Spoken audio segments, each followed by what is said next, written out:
Salve, colegas, tudo bem?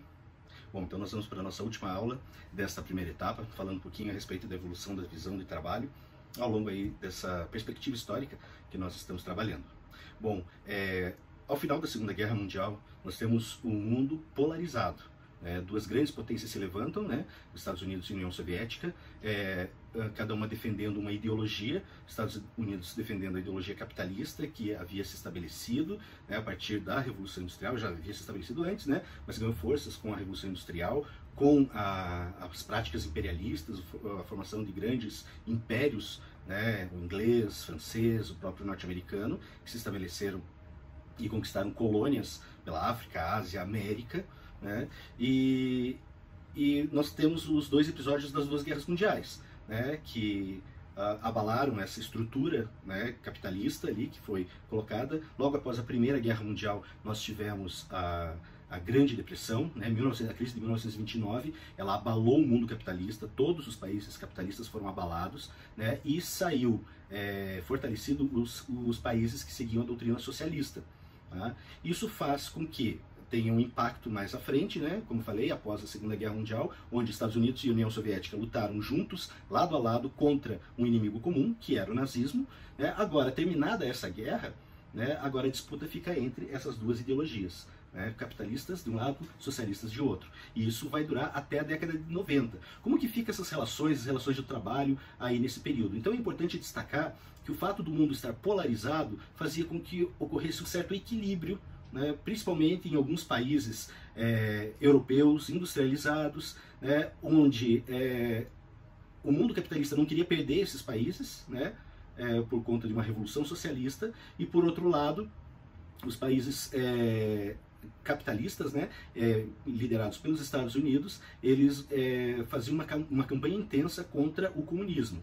Então, medidas que eram adotadas de valorização do trabalhador, valorização da mão de obra, em alguns países acabaram sendo muito benéficas, trouxeram aquilo que nós chamamos de estado de bem-estar social. Isso se aplicou muito bem lá nos países nórdicos, onde havia pleno emprego, plena habitação, saúde, educação. Então, quando nós pensamos em uma Finlândia, uma Noruega, uma Dinamarca, uma própria Holanda, são todos países que tiveram um desenvolvimento muito grande, econômico, e que tiveram desenvolvimento ao mesmo tempo nas relações sociais. Então, a diferença social era muito pequena. Já nos países periféricos, que na época ficaram conhecidos como países de terceiro mundo, entre os quais o Brasil se enquadra, eles entraram nessa corrida, digamos assim, um pouco atrasados em relação aos demais. Então, só para vocês terem uma ideia, a gente vai falar sobre um pouquinho rapidamente no próximo bloco a respeito desses assuntos, mas a gente vai ter leis trabalhistas a partir ali da década de 30, 40, com Getúlio Vargas, mais à frente ali com Juscelino, enfim. Então, o Brasil entra nesse mundo industrializado muito tempo depois do que países europeus, os próprios Estados Unidos e tantos outros. Isso faz com que nós tenhamos uma característica dos nossos trabalhadores, uma característica em transição nesse período. Era o trabalhador maciçamente rural, do campo, que agora começa a se tornar um trabalhador urbano, trabalhando nas fábricas, nas cidades, no comércio, no terceiro setor. Então é um período de transição, está se consolidando no Brasil uma classe média, enquanto que no restante do mundo isso daí já estava consolidado. E algumas garantias trabalhistas foram obtidas graças a esse período de tensão, onde cada um dos lados queria oferecer aquilo que tinha de melhor, para agradar, para atrair mais adeptos ao seu regime. Após a Segunda Guerra, nós temos a Guerra Fria. Em meio a isso, década de 60, 70, um estado do bem-estar social, onde há grandes direitos conquistados por parte dos trabalhadores, e a dinâmica de trabalho ela está muito pautada nessas disputas imperialistas, principalmente a disputa entre Estados Unidos e União Soviética. Okay?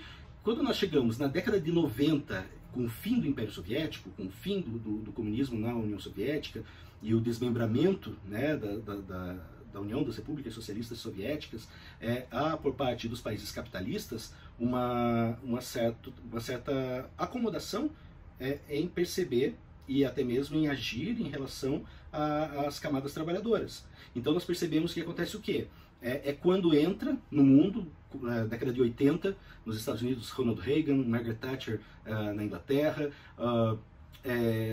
uma postura diferenciada, né, que começam a aplicar determinadas medidas que vão ser conhecidas como neoliberais. O neoliberalismo ele chega. O que significa o neoliberalismo?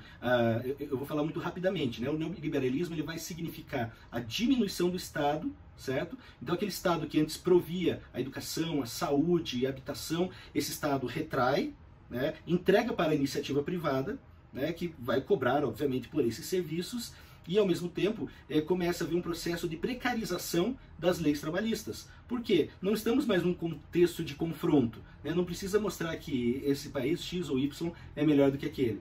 Então o neoliberalismo ele aparece nas privatizações, aparece na diminuição de garantias e direitos do trabalhador. Isso fica muito evidente nos Estados Unidos e na Inglaterra, onde praticamente desaparece, né, a previdência social, né, e é um debate que chega no Brasil ali pela década final da década de 90, ainda com Fernando Collor. Algumas temáticas são trabalhadas do neoliberalismo ali nesse governo, mas que são fortalecidas, né, e aparecem de uma maneira mais concreta no governo do Fernando Henrique Cardoso, 8 anos de Fernando Henrique Cardoso.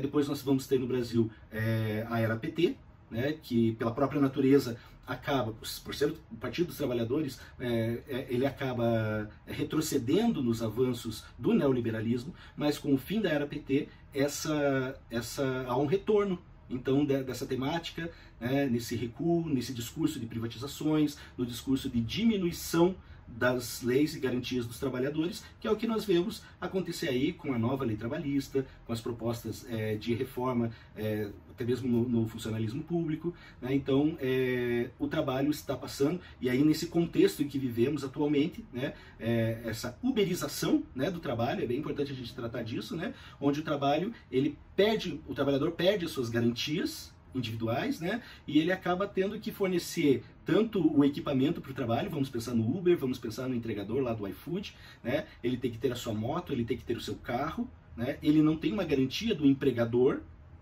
em se tratando a garantir férias, 13º, ele trabalha de acordo com a demanda, né? Então as empresas se eximem da responsabilidade sobre esses trabalhadores, e aquilo que foi conquistado durante décadas, né, de conquistas sociais, conquistas dos trabalhadores, começa a ser perdida por conta, né, dessa nova lógica do trabalho que está se estabelecendo. Então, algumas vozes se colocam contrárias a isso, mas o desenvolvimento, né, desse tipo de trabalho, dessa lógica, né, globalizada, dessa lógica uberista, vamos chamar assim, né, de trabalho, acaba se tornando extremamente cruel, né, com o trabalhador, e aí parece que nós retornamos lá no início da Revolução Industrial, né, onde os trabalhadores não tinham garantias, não tinham direitos, não tinham um prazo mínimo de trabalho, né, as 8 horas de jornada, né, no começo não existia, volta a não ter garantias, não ter aposentadoria, não ter férias, não ter nem mesmo um salário mínimo,